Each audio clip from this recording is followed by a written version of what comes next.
Teleimpacto, lo que necesitas saber.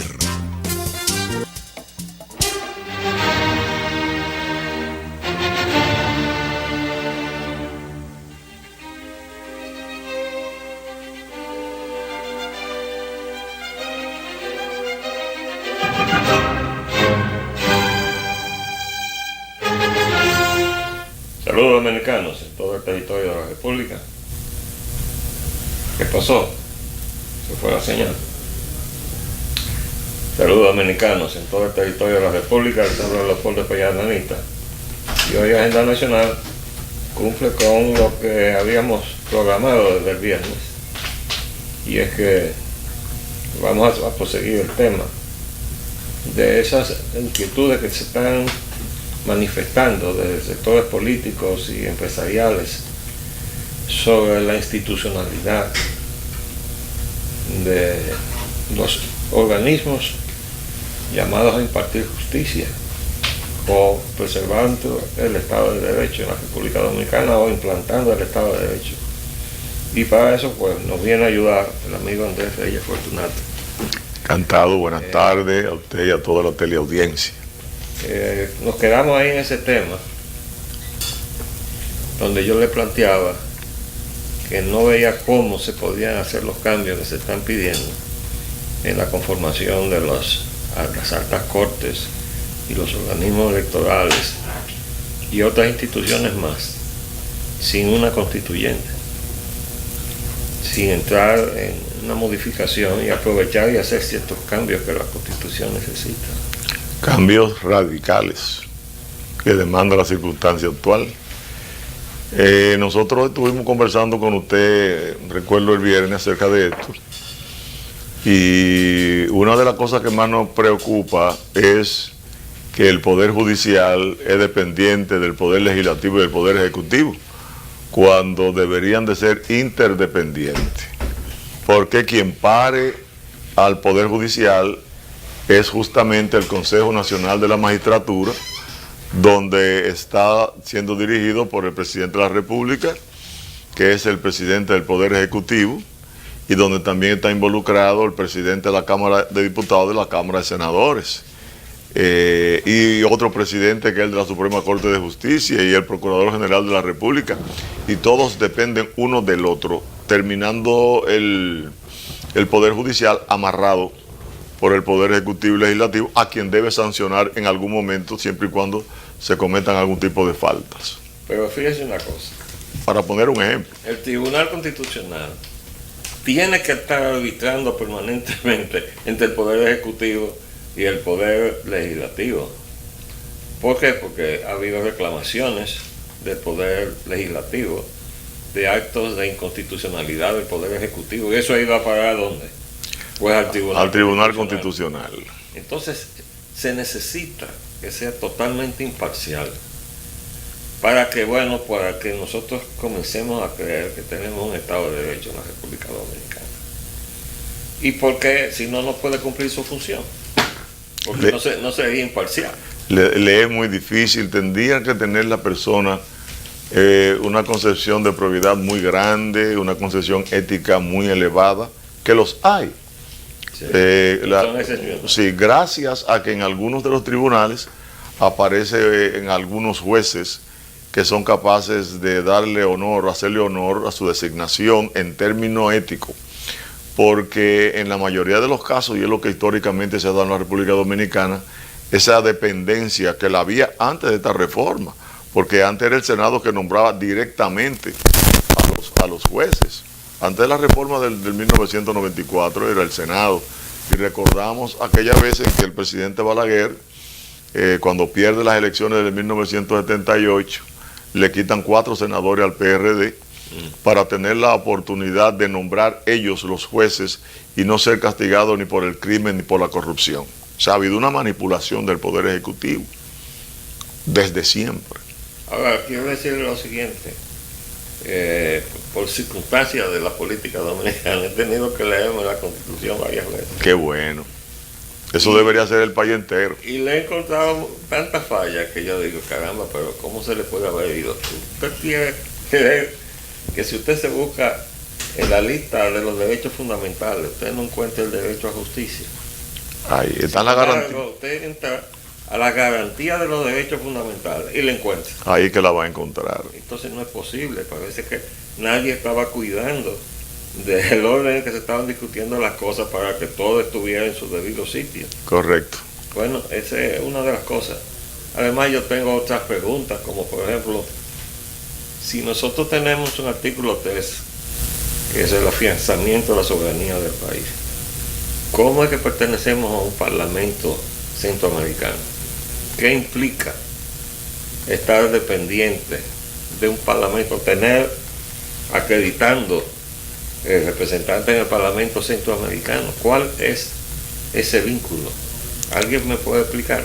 Bueno, el primero es buscar un espacio para ampliar la burocracia de Estado. Eso es buscándole espacio a algunos miembros connotados de un partido que no pueden ganar unas elecciones congresuales ni municipales, ni como senador, ni como diputado, ni como alcalde. En su propio país. En su propio país, entonces se le busca un empleo fuera. Pero eso no tiene más trascendencia que no sea eso, finalmente.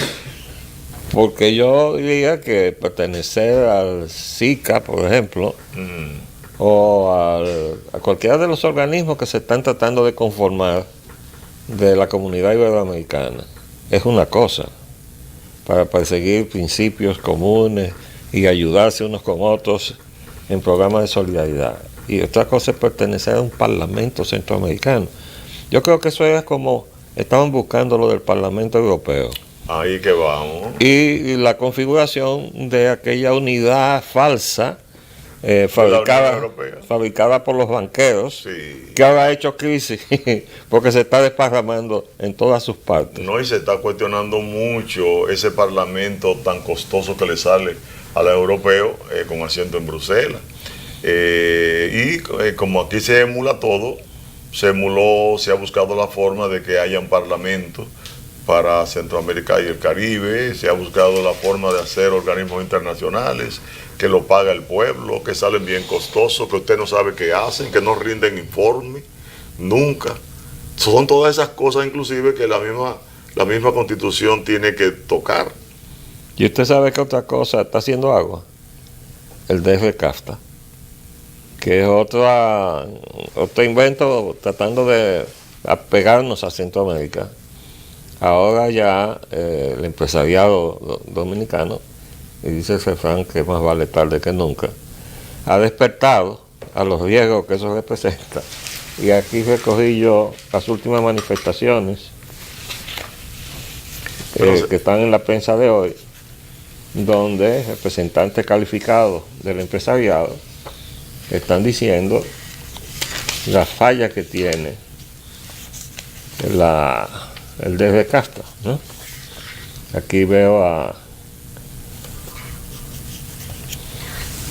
Se ha planteado inclusive que las exportaciones han disminuido en esa dirección en un 0.92%. sí, En vez de aumentar como ha pasado con otras naciones, lo cual significa que no hemos sacado ninguna ventaja de ese tipo de acuerdo. aquí veo a Campos de Moya Sí. y a Celsi Almanza explicando todos los problemas que confronta el empresariado dominicano. Y aquí, sobre todo, por esta clave, dice que la ayuda de Estados Unidos a sus productores pone el juego del DF-CAFTA difícil a la República Dominicana. ¿Por qué?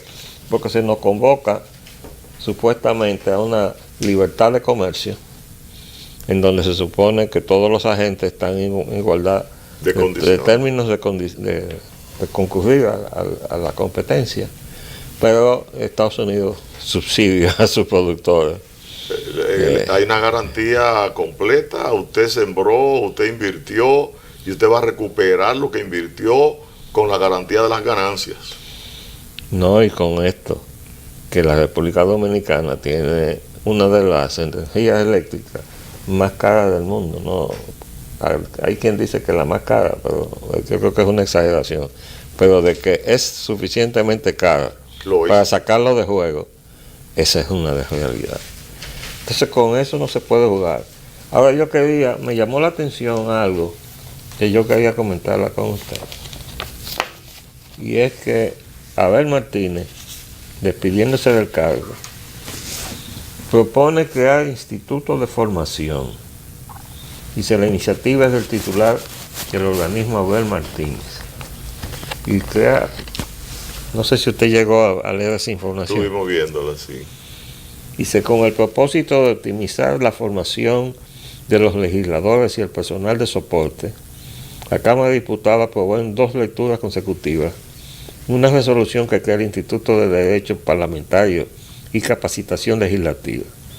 El presidente del órgano congresual y proponente del proyecto explicó que con la aprobación del instituto, los legisladores y empleados administrativos tendrán un espacio académico que terminará con las improvisaciones en el Congreso.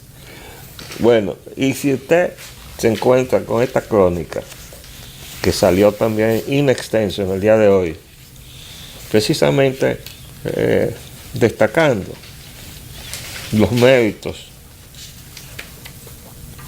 de este ejemplo de superación personal, Jacqueline Montero. Le dedicaron en el periódico El Metro toda esta crónica, justificando su presencia en el Congreso y su credencial para accesar al Congreso Nacional de su experiencia como ex prostituta. Dejando de lado que eso es un mal ejemplo para otras mujeres de cómo llegar al Congreso, no con una profesión digna, sino rebajándose o pasando por esa experiencia. Pero también podríamos llevar allí a ex narcotraficantes o ex sicarios que hagan mea culpa, un acto de contrición y digan, bueno, ya yo estoy arrepentido, yo pasé por la cárcel y eso me permite venir a dar aquí una orientación a la juventud dominicana en el Congreso. Bueno, si usted deja de lado toda esa posibilidad de que todo el mundo pueda esgrimir su experiencia indebida para accesar al Congreso, ¿dónde está la capacidad para legislar? Bueno, es interesante. ¿A qué a lo que se refiere la iniciativa? Se ve que ha tenido que bregar mucho con estupideces, torpezas, producto de la ignorancia, cuando está proponiendo ahora un instituto de formación. El presidente todavía de la Cámara de Diputados sabe que la Fundación de Militares Constitucionalistas introdujo un anteproyecto de ley en el 2011, septiembre de 2011, donde planteábamos la constitucionalización de la sociedad dominicana. Planteamos que se hiciera un trabajo donde la mayoría de los sectores nacionales conocieran la Constitución de la República para que, entre otras cosas, la gente aprendiera, supiera cuáles son las funciones de los congresistas. Y si eso se hacía a nivel nacional, eso iba a aumentar la capacidad de la sociedad dominicana electora y iba a darle cumplimiento a lo que es el artículo 16 de la formación de la voluntad del ciudadano que va a participar en cada elección. Pero a eso no le hicieron caso. Lo que está ocurriendo ahora es que reconocen todas las fallas que hay, pero la quieren introducir a partir de haber llegado al Congreso. Y eso hay que llevárselo a la sociedad, para que la sociedad se empodere del conocimiento y todos los candidatos que vayan a surgir al Congreso, diputados, senadores, la gente con el conocimiento que tiene de la competencia que cada uno debe representar, entonces poder depurar por quién va a votar. Ese es un retrato de que realmente aquí se escoge a cualquiera y que entonces la formación se le va a dar sobre la marcha. Y ese es un riesgo que está corriendo la sociedad dominicana, porque cotorra vieja no aprende a hablar. Cuando una persona llega con un vicio a un congreso y aparece un tipo con una pistola y dice que está harto, bebido y armado, si ese es el perfil de muchos de esos legisladores, hay muy poco que hacer, lo que se va a gastar más dinero en una aparente formación. Con relación a la Montero, se le podría dar el beneficio de la doctrina cristiana del perdón, se le podría dar el beneficio del arrepentimiento, la misericordia, y se podría entender que tal vez fue una mujer que se apartó de aquella situación de prostitución y luego, según tengo entendido, hizo hasta curso de teología, se metió y avanzó un poco. Pero de ahí a improvisar a lo interno del Congreso, con un instituto de formación de gente que deben de haber llegado formados. Y en base a su formación y destacarse en sus comunidades, ser electo entonces. Gente con virtudes. Pero yo intuyo Sí. que entre las fallas que quiere corregir esa iniciativa está que, y eso es viejo aquí en esta República Dominicana, un congresista de repente diga, yo propongo esta ley para evitar esto, esto y esto. Y tiene un proyecto de ley. Pero no se ha detenido, no ha buscado asesoría y ha preguntado, ¿existe alguna legislación previa sobre este tema? Para entonces presentar una modificación a esa legislación. Correcto. Si no, es un parcho pegado que hay que buscar después a ver qué es lo que está vigente. Si esto que está aquí o aquello que está allá. Eso fue lo que pasó, creo que con el asunto del Código Penal y la modificación que se hizo, que no fue a la otra Cámara, cuando debió haber ido a la otra Cámara. Y yo escuché en un testimonio que dio en la televisión al consultor jurídico del Poder Ejecutivo diciendo que él recomendó que eso se devolviera al Congreso para que fuera a la otra Cámara que faltaba por conocerlo, pero que se había decidido otra cosa. Pero es una pena. ¿Y cómo se puede decidir por encima de la opinión del consultor jurídico que No, está porque diciendo? no hay manera. Es por esa vía que se promulga. Él es el que revisa, el que entiende qué procedimiento debe seguir y el que recomienda al presidente, porque el presidente depende generalmente de la opinión dota del consultor jurídico y su equipo. Porque ahí hay personal, ahí hay un señor que es asistente de todos los consultores jurídicos, que está del inicio de Balaguer en 1966 hasta la fecha, que conoce al dedillo los movimientos que se han dado en esa consultoría jurídica. Entonces esas improvisaciones no pueden llegar a ese extremo. No será el que maneja el índice general de leyes. Yo quiero decirle, para hacerle honor a mi mamá, que ella fue quien creó el índice general de leyes del país. Okay. Que ella fue quien construyó desde 1844 a 1937, que fue cuando le entregó eso al gobierno. Y se creó entonces la oficina donde la designaron a ella y se ha continuado sacando anualmente un boletín. En ese índice general de leyes, además, se informa qué cosa modificó a qué otra cosa. Exactamente, sí.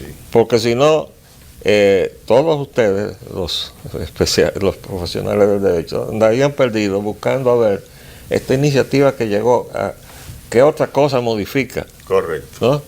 Y aquí se producían unos debates en los tribunales, donde ganaban los pleitos los abogados de las firmas organizadas, que se ocupaban de llevar en sus oficinas ese tipo de control, para entonces ir y matarle al gallo en la funda. Al contrario, diciéndole, eso está derogado por la ley tal o más cual, porque estaban al día.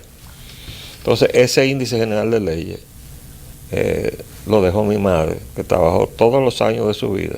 Pues yo lo felicito. En la consultoría Yo lo jurídica del Poder felicito Ejecutivo. por tener una madre con un aporte tan interesante para la vida nacional, porque es para la vida nacional. ¿Tú sabes otra cosa que hizo ella?